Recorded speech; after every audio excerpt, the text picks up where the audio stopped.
మన అంగన్వాడీ కాబట్టి అంగన్వాడీకి సంబంధించిన విషయాలు చెప్పాల్సిన అవసరం ఉంటుంది. అదేవిధంగా ప్రతి ఒక్కరి ఏమంటారు హక్కు ఆధార్, మన ఆధార్తోనే మన గుర్తింపు. వీడు చిన్న పిల్లగాడే కదా, వీడు 5 ఏళ్ళోడే కదా, నాకు మొన్ననే పెళ్ళి అయింది కదా, ఇట్లాంటివి ఉండకూడదు. పెళ్ళి అయిన వాళ్ళకు కూడా చాలా మందికి ఆధార్ కార్డు లేని వాళ్ళు ఉండడం నేను గమనించడం జరిగింది. దానివల్ల మీరు ప్రెగ్నెంట్ అయిన తర్వాత అంగన్వాడీ సెంటర్లలో నమోదు చేసుకోవడానికి వీలు కాదు. మీరేమో నమోదు చేసుకోవట్లేదు, వస్తే ఇవ్వట్లేదు అని మీరు అనుకుంటారు. అదేవిధంగా మీరు పిల్లలు పుట్టిన తర్వాత కూడా వాళ్ళని కూడా నమోదు చేసుకోమంటే ఆధార్ కార్డు నీకే లేదు, నీ పిల్లవాడికి లేదు, పిల్లవాడు కూడా నమోదు కావడం జరగదు, పిల్లవాడికి కూడా ఫుడ్ రాదు. అప్పుడు మనం తిట్టుకుంటూనే ఉంటాం, కానీ మన దగ్గర ఏం తప్పిదం జరిగింది, ఆధార్ కంపల్సరీ ఉండాలి అనేది మనకు అర్థం కాదు.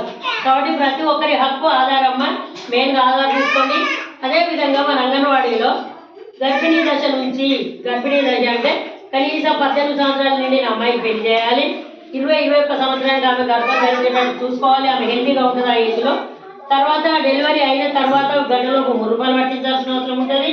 తర్వాత కేవలం 6 నెలలు మాత్రమే తల్లిపాలు మాత్రమే ఇవ్వాలి. వేరే నీళ్లు తాగించడం ఎండగొడుతుంది, పాలు రావట్లేదు, తేనె తాగిస్తాం, మేకపాలు ఇట్లాంటివి చేయకుండా కేవలం తల్లిపాలే తాగిస్తూ 6 నుండి 7 నెలలు పడిన తర్వాత అనుబంధ ఆహారం అంగన్వాడీ సెంటర్లో ఇచ్చే ఎంపీఎఫ్ కానీ, మన ఇంటి దగ్గర మన తల్లి తయారు చేసే ఉప్పు లాంటిది కానీ తినిపిస్తూ 2 సంవత్సరాల వరకు కంపల్సరీ వాడికి తల్లిపాలు ఇస్తూనే ఈ అనుబంధ ఆహారం పెట్టాలి, బయట ఆహారం పెట్టాలి.